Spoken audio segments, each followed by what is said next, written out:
The most common piece of advice that I give is to start small and grow. Pay attention to the demand signal. Don't think that your idea is perfect. It's not going to be perfect. You're going to have to open your mind. You're going to have to accept feedback.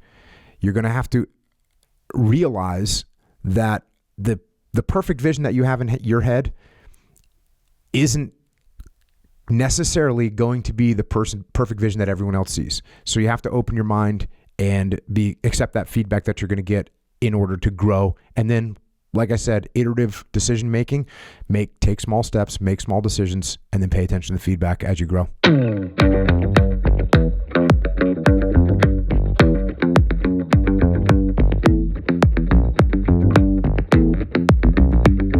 All right, here we go. Cheers. Cheers. Hi, I'm Jocko Willink, and you are on Behind the Brand with Brian Elliott. Hey everyone, welcome to another episode of the show. Jocko, thank you for having us to this secret bunker in this undisclosed location somewhere in the inner part of San Diego. Roger that. Thanks for coming by. Appreciate it. This is a pretty impressive place. Amazing. I mean, I can't really believe that I'm here. It's it's like a dream. I've been watching and listening to the podcast and a big fan from a long time. And so this particular recording studio is legendary. Yeah, we only started using this particular spot probably about 2 years into the podcast. Before that, we recorded it in Echo's living room, in my garage. We eventually moved into this room was about half the size. It was the maintenance closet here at Victory MMA and Fitness. We moved into it, and then eventually we doubled it in size and made it a little bit soundproof. So that's how we ended up here. Yeah. I usually ask my guests, how did you get this job? How did I get this job? Which job? Well, let's take it back in the chronology. Let's go back to your origin story. Yeah, I grew up in New England, small New England town. Wanted to be a commando of some kind my whole life. As soon as I realized that you could actually get paid to carry a machine gun and run around with that machine gun, then that's what I did. I joined the Navy out of high school, went in the SEAL teams, spent my adult life in the SEAL teams, moved up through the ranks in the SEAL teams, eventually became an officer in the SEAL teams, did a bunch of deployments overseas, retired after I spent the last 3 years. I was teaching leadership and tactics to the SEAL platoons that were getting ready to deploy overseas, and then retired. And when I retired, I started teaching leadership to companies and corporations and teams in the civilian sector. From there, I wrote a book and started a podcast and ended up with a few different companies and all that stuff. So that's kind of how I ended up here. I want to unpack a lot of that. Let's go back in the chronology to young Jocko. So where did that desire to carry a machine gun around and, defend this country and all the things that maybe were part of your motivation, where did that come from? Were your parents in the military? Like, were you dreaming? I think a lot of, in the context of that question is, I think a lot about nature versus nurture. But yeah, help me understand that. What did you want to do when you were growing up? I wanted to be a professional baseball player. Okay. I wanted to be a professional machine gun carrier. That's what I wanted to do. So I think everyone has probably some job that they look at and they think that seems like it would be a good job. And that's the way I looked at being in the military and being in special operations. So that's what I wanted to do. And I really don't remember wanting to do any other kind of job. I don't remember a phase of wanting to be a firefighter or a policeman or a veterinarian or anything else, really. I just remember wanting to wear camouflage uniforms and be outside fighting the enemy. What did your parents do? Both my parents were school teachers. My mom was an English teacher. My dad was a history teacher. And were they exceptionally gifted in the DNA department like you seem to be? I think, well, I'm not gifted in the DNA department, and I would say we're a pretty normal stock of human. Yeah. I'm super curious about nature and nurture for lots of different reasons. You talk about leadership, you talk about discipline, And you seem to have refined your process, but I'm also curious, have you ever taken an IQ test? You seem like a very high intelligence guy, and I'm just wondering, I mean, you come from teachers, that's sort of like the nature part of it, the stock that may have been passed down. You ever take an IQ test? I guess the closest thing I've taken to an IQ test would be the military entry exam that you take called the ASVAB. And yeah, on that I got the best score that you can get. Mm-hmm. And what is that? It's a 99. So you're in the 99th percentile. And how do they judge you on that? What's some of the criteria? It's a test. It's just a written test with math problems and spatial problems and vocabulary questions. So it's sort of just a standardized test that they want to figure out what cognitive capacity you have to do the various jobs that exist inside the military. Mm-hmm. What kind of person do you think is successful in the military? My wife's brother, her twin actually, enlisted at the latest age that you can enlist. I don't know what that is. Maybe 39? Probably something like that. He has, I think he has an IQ of 160 something. So, pretty intelligent guy, but had trouble with, I guess, being disciplined. He needed structure. He sort of floated from job to job before the military. And so when he joined, it clicked for him. It's like exactly what he needed. And now he's like thriving. In fact, we don't even know exactly what he does because he can't tell us. So I think it's like maybe intelligence related or, he's doing something cool. What kind of traits and qualities do you think make people successful in the military? It depends on the job that they're going into. Yeah. And it depends on the situation that the military unit happens to be in at any given time. So if you are in a peacetime military scenario and you're in what's called garrison in the military, which means you're, on the parade field, in barracks, you're doing inspections, you're following orders, you're following the plan of the day, all those things. If you're sort of a conscientious person, maybe a little bit authoritarian, you'll do well in those situations. But in combat situations, what you need is someone that is more creative, more open-minded, and they'll do better in those situations. And in fact, sometimes the people that do well in combat do not do well in the peacetime, and sometimes people that do well in peacetime don't do well in combat. And what you hope to have is someone that has an ability to kind of bounce back back and forth between the two. They understand that, hey, there's rules that have to be followed and there's games that have to be played, but then there's environments where you cannot follow the rules and you need to think from a different perspective in order to win. Mm-hmm. I've heard that saying. I don't know where it came from, but it's like, I think Mike Tyson gets credited with it a lot. Like everyone's got a plan until you get punched in the face. Is it that sort of thing? It is that sort of thing. Once the bullets start flying around, the plan that you came up with is going to have to be adjusted in some way. No one can perfectly predict what the enemy is going to do, what the weather's going to be like, what the terrain actually looks like, what your own troops are going to do. There's so many variables that you have to have an open mind in order to thrive in those combat environments. When you enlisted, put a timestamp on that. About what year was it? 1990. Okay, so this is like Gulf War timing. Yeah, but I missed the Gulf War. So by the time I was in basic SEAL training when the Gulf War was going on, and I missed it. So I showed up at SEAL Team 1 and missed the big war.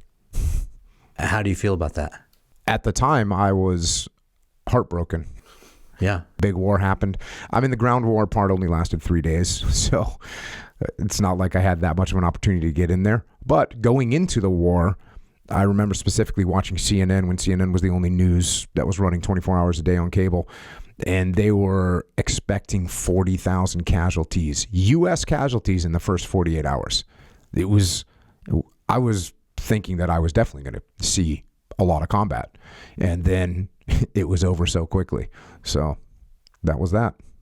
I don't know much about military structure. So SEAL team, like how long has the SEAL teams been around? Because you said SEAL Team 1. Is it like chronological? So it's like they created 1 and then they created They another. created 1 and 2 first. SEAL Team 1 is in San Diego, in Coronado, and then SEAL Team 2 was in Virginia Beach. They had an East Coast and a West Coast team. Created them in 1962. They were formed out of some older, what we consider now frogmen. So in World War II in Korea, in World War II specifically, they created frogmen to go and clear obstacles on the beaches before they did amphibious landings. So these guys were very capable in the water. They went in the water and then up onto the beach and maybe into the hinterland a little bit to clear obstacles and do reconnaissance. And that's what they did in World War II and Korea. And then President Kennedy was very open-minded when it came to guerrilla warfare and unconventional warfare, and so he created the SEAL teams in 1962. Oh, I had no idea. So you're telling me like before we stormed Normandy, frogmen were there clearing the path. Yes, and they took 50% casualties at Normandy. Wow. Yeah, massive. How many frogmen, about how many frogmen were there at Normandy? A couple hundred. Wow. Yeah. I mean, to me, just historically, that seems like the most intense sort of like where the Germans were hunkered down, and that was like America took a lot of casualties. I mean, I've only seen it in like war movies, and but like, yeah, I mean, you think about that, a couple hundred guys going in before everyone else. It must have just been Yeah. I don't know the exact numbers, but it's more like 100. And I'm just envisioning in my mind at the UDT SEAL Museum, they have a plaque up with all the guys that were wounded, and I'm trying to remember how many people were on that plaque, but it seems like the guys that were wounded or killed was like between probably 50 and 100, and then there's 50% casualties. So yeah, probably a couple hundred people. Yeah, still pretty amazing statistics. So when you think about it, like how intense or how dug in the Germans were at that time, it's like only 50%. I almost kind of feel like reacting that way. It's like I'm surprised they didn't all get wiped out. I mean, you're basically sitting ducks, floating ducks. I mean, it's intense. Wow. So that's a high skill level. That's like some serious stuff. I would say the skill level is medium and the bravery level is off the scale. Yeah. I mean, you have to go in thinking, well, this is probably my last day. Oh, yeah. Incredible.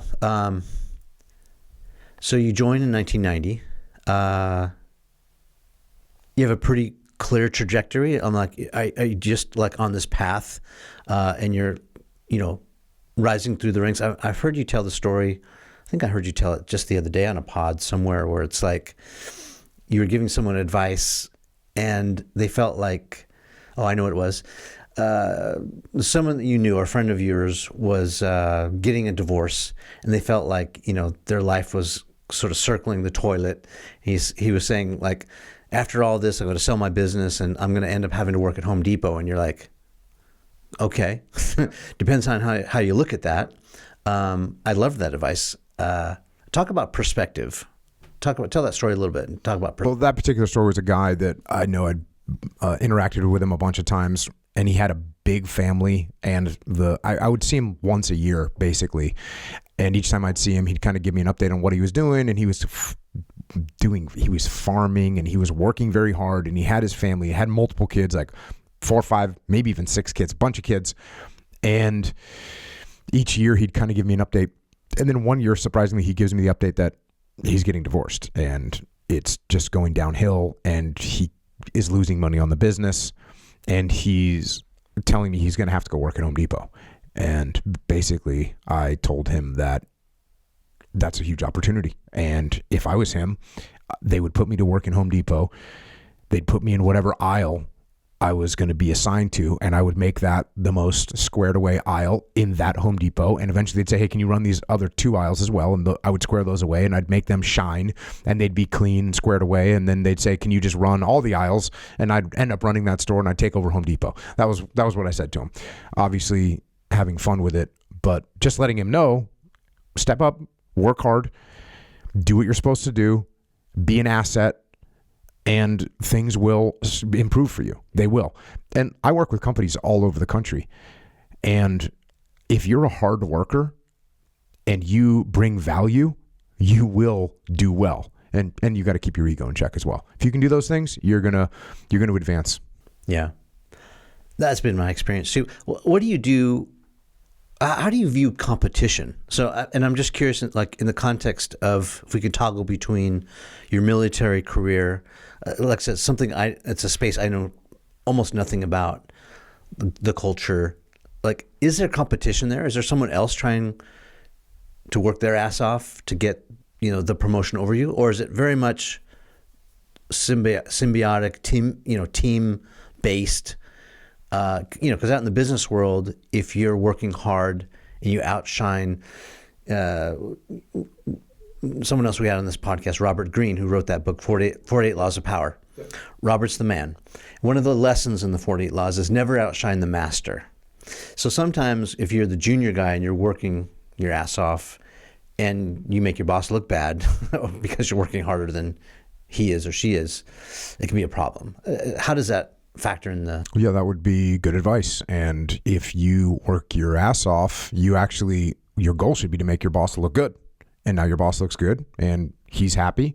You're happy. He's going to get promoted and you're probably going to backfill his space and he's going to drag you along.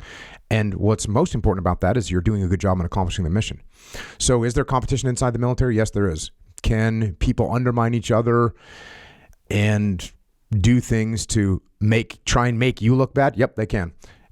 In my opinion and in my experience, if you're doing the right things for the right reasons, you're going to win in the end. So if you and I are up for a job and you do something to try and make me look bad and you actually get the job, great.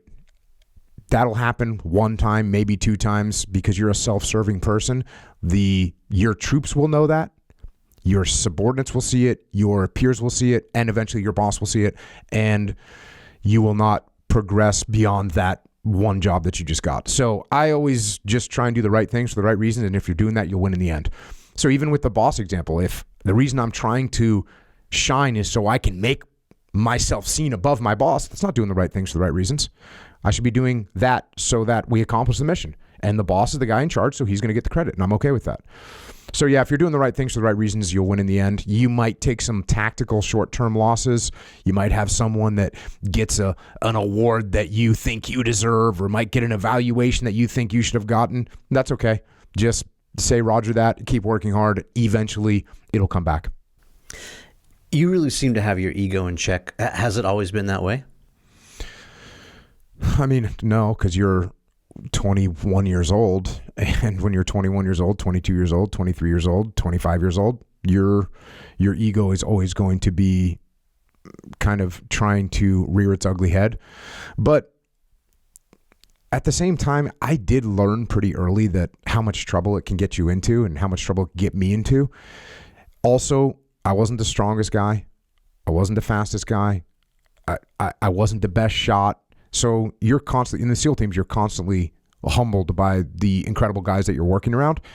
So yeah, I think humility is something that grows more as you experience life more. And then of course, combat is the ultimate in humility, because there's going to be things that happen that you are not going to be able to control, and they're going to beat you. Yeah, it's an equalizer. How do you teach self-awareness? Self-awareness seems to be one of the greatest gifts you can give yourself. How do you learn self-awareness? Yeah, it is absolutely one of the greatest gifts. In the terminology that I use in my books, I call it detachment. So being able to take a step back, being able to detach from your emotions, detach from your ego, detach from the chaos and mayhem that's going on in front of you. I say detachment is a superpower. If you have the ability to do that, it's a superpower.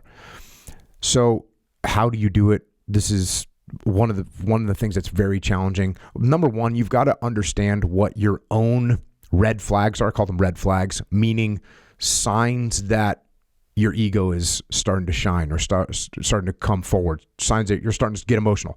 You need to be aware of those things. So whether it's someone that when they start to talk like this, I'm getting frustrated. They start to clench their fists. They start to get hyper-focused on something that's right in front of them. Those are, to me, red flags that you as a human being need to become aware of to say, oh, there's a red flag. It's time for me to detach. So that's part number one, is recognizing that you are not detached, that you're getting emotional, that your ego is getting away. Once you have that, I kind of have a protocol that I teach people that is sort of a crutch at first, and if you use it, eventually you won't need to do the physical actions. So the physical actions are take a step back. Literally take a step back. So if you and I are having a conversation and I start to feel my emotions accelerate, then I will literally take a half a step back or a step back. That's number one. Then I'm going to take a breath. And the reason that I figured out to take a step back was being in training scenarios, high pressure training scenarios, where you've got a platoon of SEALs all on a skirmish line, all looking downrange, scanning for targets. And I was in a situation where no one was making a decision. And so I took a step back and looked around, and all of a sudden I could see everything. And once I could see everything, I was the one that ended up making a decision, even though I was one of the junior guy. So taking a step back is number one. Number two, take a breath. And again, the reason that I figured this out was because in the military, when you talk on the radio, you do not want to sound panicked. You want to sound calm. Yeah, for obvious reasons, yeah. For two obvious reasons. Number one obvious reason is that you want to make sure that you are conveying a calm, cool, collected manner. Yeah. You don't want your panic to spread to other people. And number two, the guys will make fun of you when you get back to camp if you sounded like you were panicking on the radio. Right. So when I would take a step back and then I had to make a decision, I had to get on the radio. Before I would get on the radio, I take a breath. So you take a step back, you breathe, then look around. Take a look around. Take your focus off of the thing that's right in front of you, the thing that's causing your emotions to get elevated. Take a step back, take a breath, and then look around. As you broaden your horizon, this is a natural cognitive thing that sends you into a less heightened state. So if you do those things, you are going to be on your way to detaching, to becoming self-aware of the situation that you're in, being able to see a bigger picture, and then being able to make better decisions. Yeah, I love that advice. And I think I'm remembering the end of that story too about the friend at Home Depot. I think you said, you got to take a walk. And I love the metaphor and literal nature of that advice about, changing your perspective and taking a breath. Because when you move, I mean, like if you're stuck, and I think you explained it as like, hey, you're in the forest, but you can't see a thing. You don't know where the road is or where food is or shelter. If you just stay there looking around and being confused, you're literally and figuratively getting nowhere. So you have to actually move your bones to change your perspective, to get your bearings. And so that's really great advice if you feel stuck, right? And the other part about taking a breath also seems to be, if I'm going to extract a lesson, is I think, we have biases, right, as humans, and we're probably right now seeing life through our personal distortions. 100%. Right? And so if we take a breath, change our perspective, step back, step forward, whatever, and then we take that breath, we, I think, can more accurately convey what we see as the truth and can better communicate that to the other side, right? Versus if we're in a panic or if we're, have anxiety or if we're worried or we're fearful, all those simple things of just relax and take a beat, is very helpful sometimes. It's simple but profound advice. Yeah, and the perspective piece, so there's a couple things that tie in there. In the military, there's a saying that the first report is always wrong. So the first report you get from the field is always wrong. And there's a number of reasons for that. Number one, the person that's giving you the report is emotional. But more important, the report that you're getting is only one person's perspective. It's just what they see, and they only see one side of things.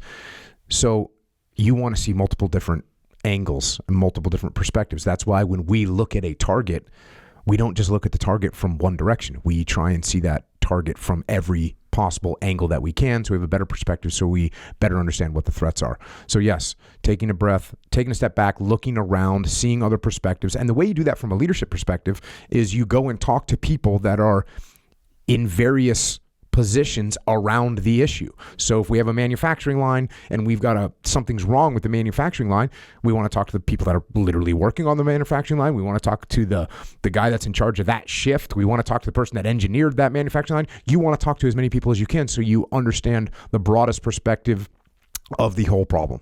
Yeah.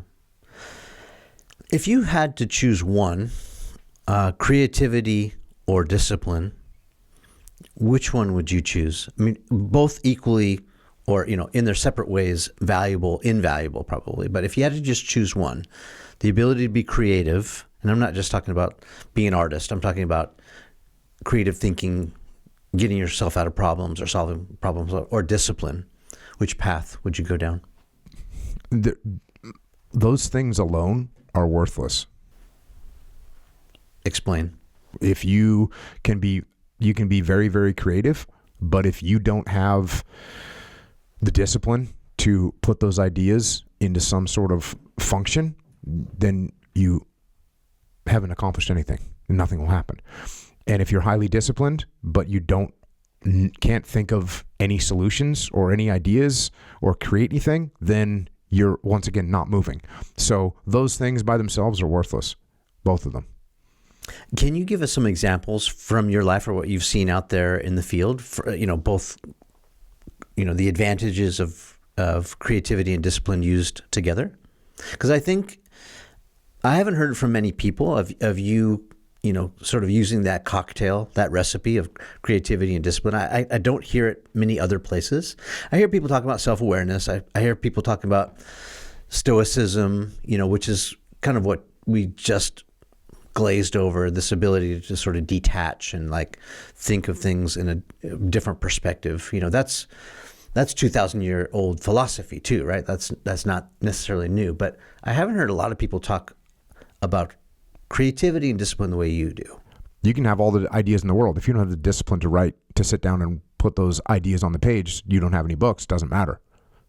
If you're a musician and you have a bunch of riffs in your head, but you don't have the discipline to practice so that you can get good enough to play those riffs, and then the discipline to organize those riffs into songs, and then the discipline to train some other people to give you backing music, and then the discipline to get in and practice as a cohesive unit until that song comes to fruition, that song is nothing. It doesn't even exist. So to me, that it's very obvious that if you're a person that is going to create things, you have to have the discipline to follow up, or you have to organize a team that has people on the team that are creative, that can come up with good ideas, and then people on the team that are disciplined and execute them. And I see that all the time inside of businesses and organizations. You have people on the team that are highly creative, and you have people on the team that can execute. And there's going to be some natural tension between those two, and a good leader is going to kind of orchestrate the way those two things come together to actually get product. Yeah, I'm just sitting here looking at you, kind of trying to see in the Jocko brain, and my interpretation as I listen to you and watch you, it's like you've refined this process to such an art form, you seem to have this ability to just cut through all the clutter, to cut through all the nonsense and just get right down to the essence of the issue. I think that's maybe something you might take for granted because I see how quickly and easily you do it. But I would also assume that that's, from maybe 1990 until today, that's just been something that has just been part of your life that you've worked on. Can you talk about that a little bit? Well, I definitely don't take it for granted, because when I was running that advanced SEAL training, I would have young leaders that could not do this when I started working with them, and then over time they get to a point where they can. So it is something that you can learn. It's the art of simplification. It is looking at a complex problem and saying, here's how we can solve this problem. This is what we need to do. The steps for that, what are you going to do? The first thing I need to do is look at the end state. What is it we're trying to accomplish? Some people don't even ever think about that thing. They don't they have a book that they want to write. They don't even think, okay, there's an end state that I want to get to. It is this book. Here is the main premise of the book that I want to convey to people. Yeah. What's the point? What is the point? That's it. What am I going to do? Why am I doing this? And then what are the minimum steps required to make that happen, whatever that thing is? So this is something that, yes, I have been doing. And it started in a very brute form, which is looking at operations to conduct. We are going to conduct an operation. Okay, what is the end state we're trying to achieve? And then what are the minimum steps do we need to get there? Every other step that I take voluntarily, there's risk behind it. I don't want to do anything voluntarily. I want to do what I have to do. And if there's something that I'm doing that I don't have to do, I really need to have a good reason for it. And if I can get rid of it, I'll get rid of it. So that's what you're identifying, is that ability to look at a complex problem, see all this gibberish. And really, when you first look at a target package or you first have an idea, it's just gibberish in your head. And you've got to take that, you've got to analyze it, you've got to distill it down into the end state that you're looking for, and then what are the minimum steps required to get there? Let's go.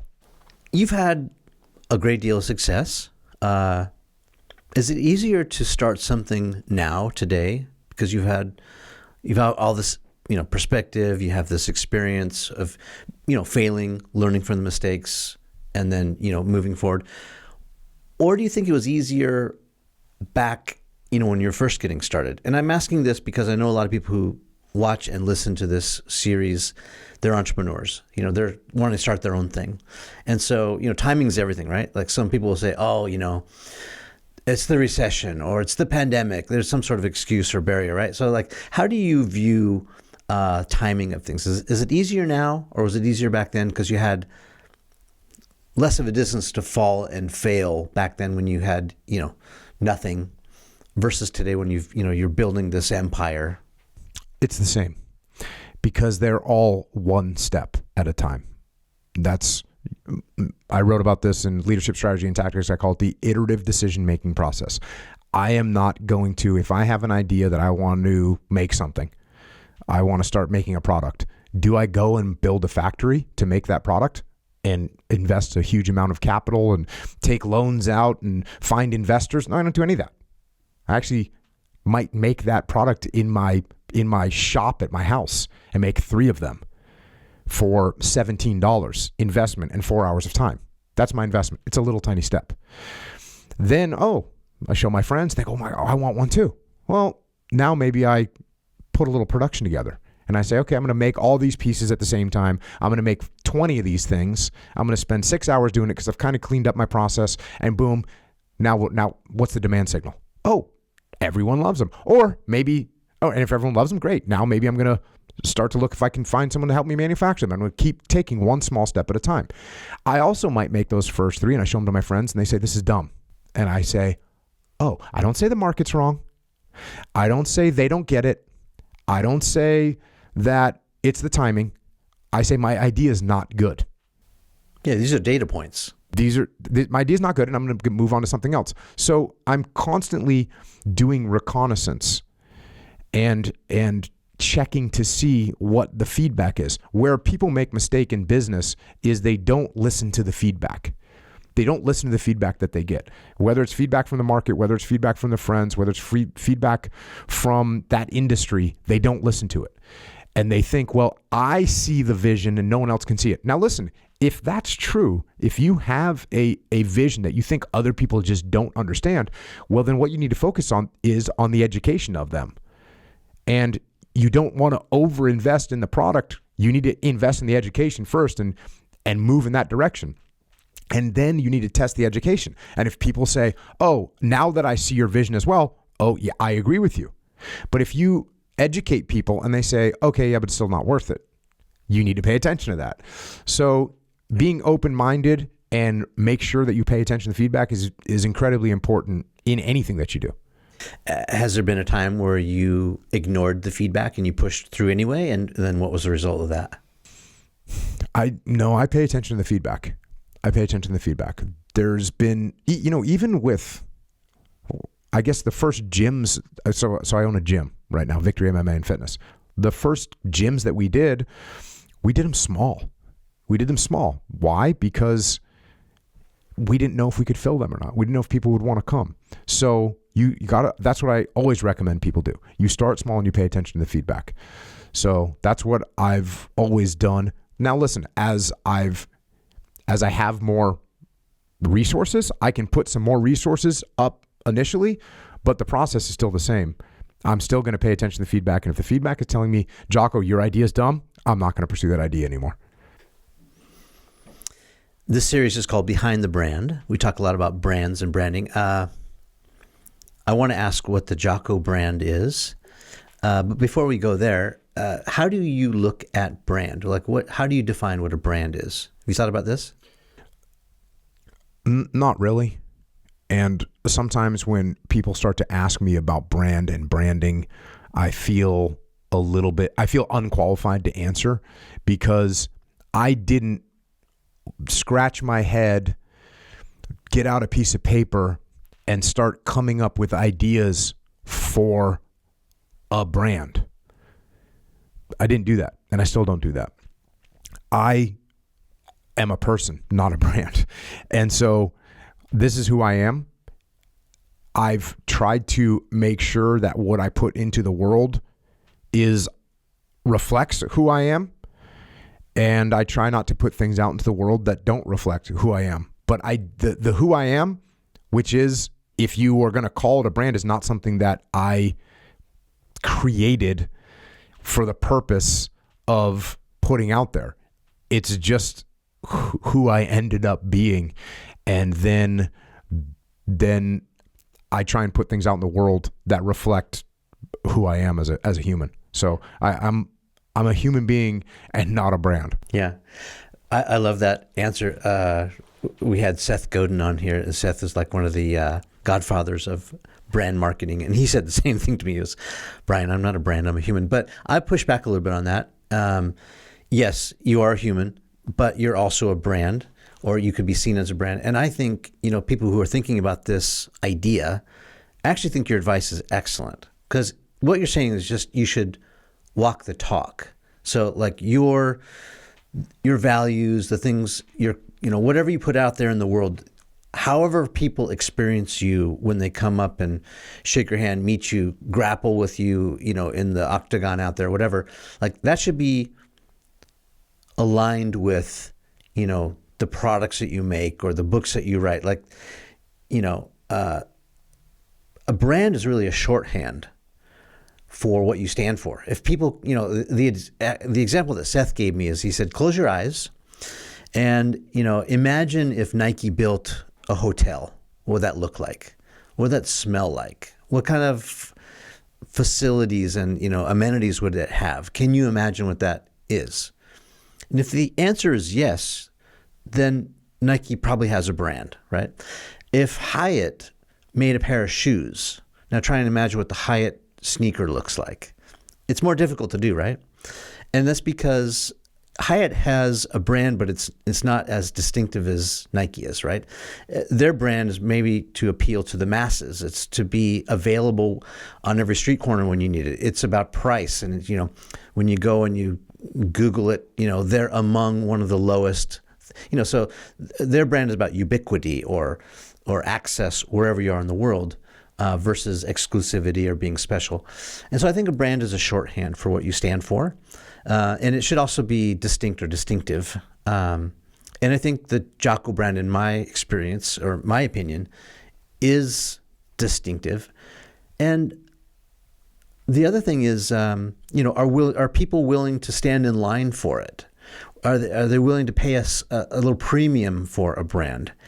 If you have a generic, all of us are probably about the generic brand of something. And, we're not willing to pay more for it. That's why we want to buy the generic. We want the cheapest version, or we want, we don't care who makes it. But when you put your name on it, like Jocko Fuel, we have a certain expectation, of the person who made it and what it stands for. And the interesting thing is that the brand kind of lives in the hearts, minds, and maybe stomach of the people who experience your brand, right? So it's like you create this thing called Jocko Fuel, And now I'm consuming it, and I form an opinion, and now I have an opinion about the Jocko brand, right? And now you don't have much control. It's like now I have the control, like what I think. And I think, oh, it tastes pretty good. And then I look at the ingredients. Oh, increased focus, balanced energy, supports memory. Oh, there's like no sugar. Oh, this is not a Red Bull. This is actually pretty healthy, right? And then I start forming opinions. So I think brand is actually something that merits thinking a lot about. I mean, you sort of articulated it in a very non-scientific way, but it's actually spot on. Like you're just being authentic. Yeah, I hadn't thought of the idea of Nike Hotel, but yes, I think pretty much anyone that knows me could make my hotel for me, and it would be pretty. I bet most people would get it pretty close. And before this was invented, if you said, I'm Jocko and I'm going to invent Jocko Fuel, I would have bet money that it would be healthy. Yeah. That it wouldn't be full of sugar. They would have legit ingredients. I'll bet wherever this is manufactured, it's not like slave labor or, like. It is definitely not. Right? Like all these things that go along with your brand, you don't even think about these things, but it's like what you do and what you say actually does matter because people will form this opinion of it. And if you're not walking the talk and it's not congruent with your brand, then, that's when I think things don't work out. Yeah, so I think I've just made a connection that I hadn't made before, and I think it's going to land pretty well with what you're saying, or it's going to support what you're saying. So I grew up in the SEAL teams. In the SEAL teams, your reputation is the most important thing, and it follows you from the day you start SEAL training until you retire and after you retire. So you don't want to hurt your reputation ever. You want to uphold your reputation. The reason you want to uphold your reputation is your reputation reflects the reputation of the SEAL teams itself. So you never want to tarnish that. So I think that for me, the reason that I guess you could say that my brand is confined the way it is and represented the way it is just I think about it subconsciously from a reputational mindset of, oh, I'm going to have people ingesting things that I made that have my name on them. They're going to be as good as they can possibly be. Oh, I'm going to have people wearing clothing that they know is from my company. They're going to have the highest quality. And yes, it's going to be made here in the United States of America. My consulting company, if you come to one of my events, it will be the best event that you have ever been to. And all those things aren't based on me thinking, hey, I've got to uphold the brand. I don't think of it that way. What I think of is, hey, this is the reputation. This is the reputation of the companies. This is the reputation of my name. Therefore, indirectly, the reputation of the SEAL teams and the reputations of America. So I guess that's what I think about. I don't think of it as a brand thing. I think of it as a reputation, and I don't think you would have to stretch very far being a brand focused person to make the connection between me thinking about the reputation and the way other people might think about a brand. I think you're spot on. Yeah. And then I think, whether you're a human who has a personal brand like you do, or you're a big consumer brand like, let's say, Patagonia or, one of these big established blue chip brands. And then you have opportunities to do stuff. Like I saw this, what's that company that's having a moment right now? They make those big giant cups that all the women love to buy. They're like the Stanley cups. Okay. Are you familiar with Stanley? Negative. Stanley's having a moment. I mean, they're like a 100-year-old company, but they've suddenly become extremely popular with a certain female demographic, right? And they're like this tall. It's for people who drink water all day long. My wife has several of these Stanley cups, and they're like $50 a piece. But apparently, they keep liquids, particularly water, very cold, very insulative, and then they're like bulletproof. And this woman, I guess, her car was parked somewhere and some sort of natural disaster happened. Her car caught on fire and burned to the ground almost, but the Stanley Cup inside survived and the water was still cold. And the CEO found out about this story because she shared it on social and somehow got back to the brand Stanley. And the CEO came on and said, "This is really unfortunate. It's amazing that your Stanley Cup survived. We want to do something that we probably won't do again, but we want to replace your car for you. And we're so happy that you love your Stanley so much. We're going to send you a new Stanley Cup and we're going to replace." So like they stepped up. That's not what they stand for, but it's like that was a pretty good move, pretty bold move for the brand. And I think that we have opportunities to do that, to represent, like what our reputation, right? It can precede us or we can get in front of it. For sure. The drink that you're drinking right now. So as we formulated that, one of the things that I didn't want to do was add chemical preservatives to it. The only way to make that happen was to pasteurize it like you pasteurize milk, which is through heat. There were no lines that canned drinks like this with a pasteurization part to them. And so we worked with a manufacturer and waited an extra almost a year to put this out. Why? Because we held the line. Because we did not want to, I wanted to make something that my kids could drink. And that's what we do with every part of this. And it's the same thing with the clothing that we make at Origin. Well, was this more expensive to do the pasteurization? It's absolutely more expensive. But it was worth it to you because that's 100%. You stand for. Yes, 100%. How about the protein? I've seen the protein drinks. Talk about that too. Same thing. So there's a lot of filler you could put in there. There's also, it's hard to make a protein shake taste good. And so you can put sugar in there, which makes it taste good. You can put artificial sweeteners in there, which make it taste good. And I said no to those two things. So we ended up with monk fruit, which is a natural sweetener. We eventually added fermented cane sugar, which is another natural sweetener. And that's what we did. Is it more expensive? Yes. Is it better for you? Yes. So that's what we're doing.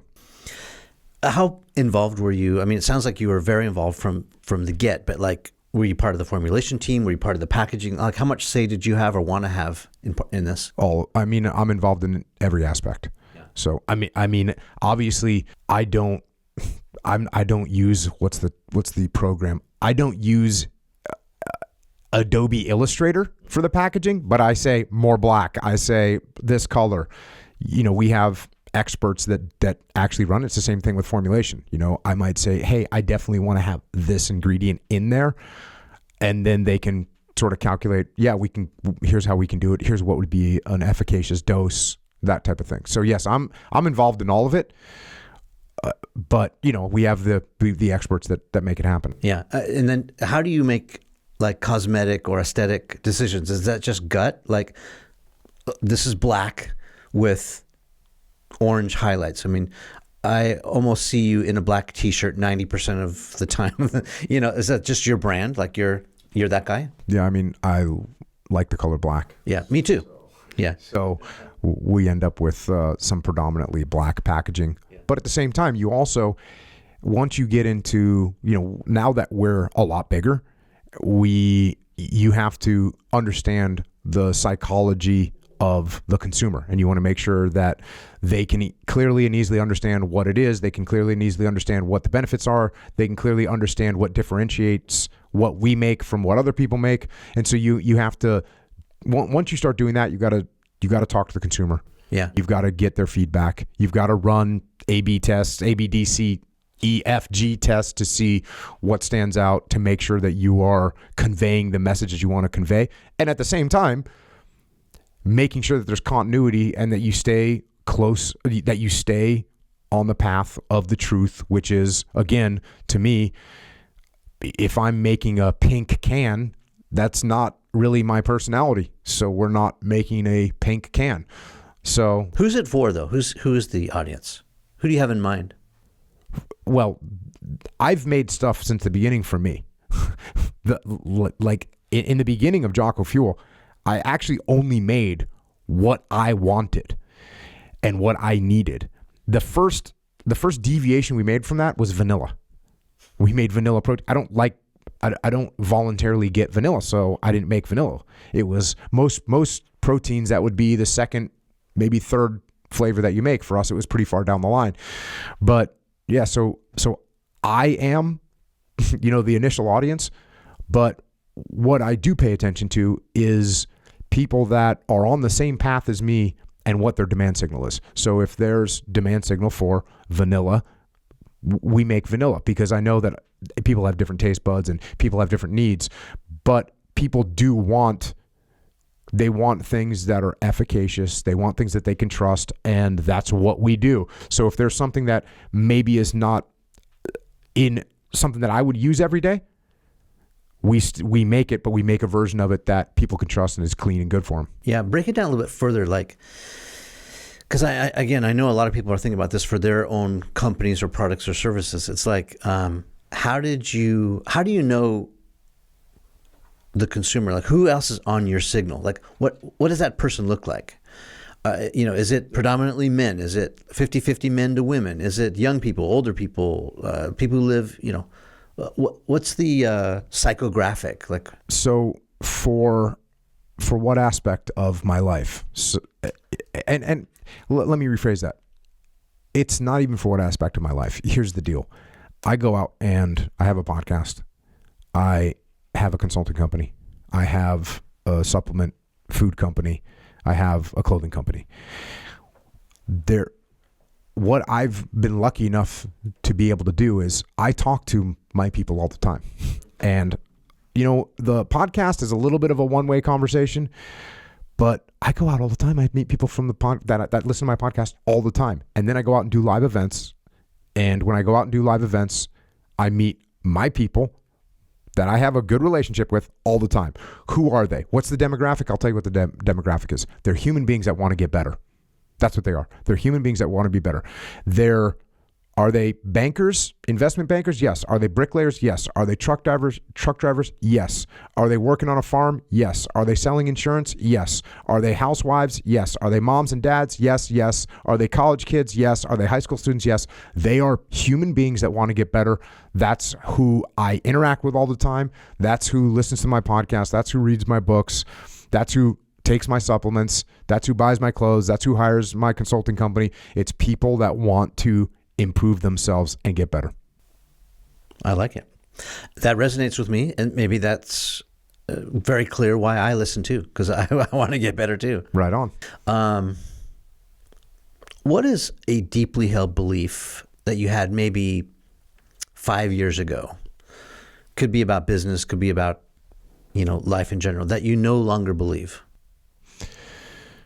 The one that I have to go back to is more than 5 years ago. When I retired from the military, I did not know. I was institutionalized, right?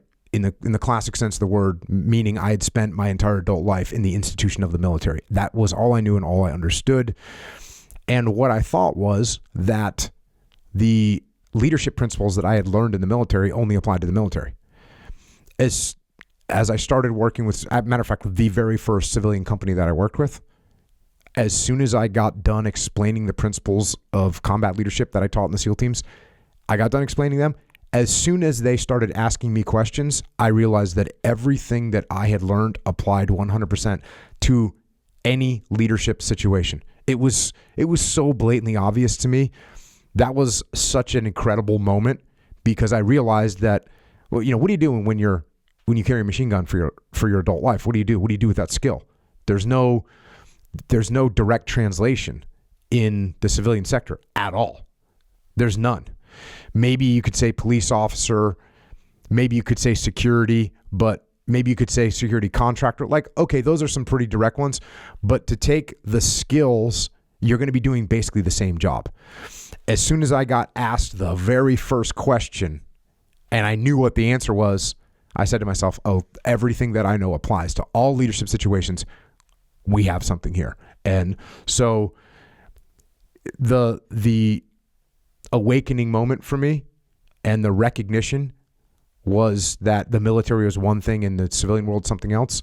And that's when I realized, no, that's not true. Leadership is leadership is leadership, and human beings are human beings.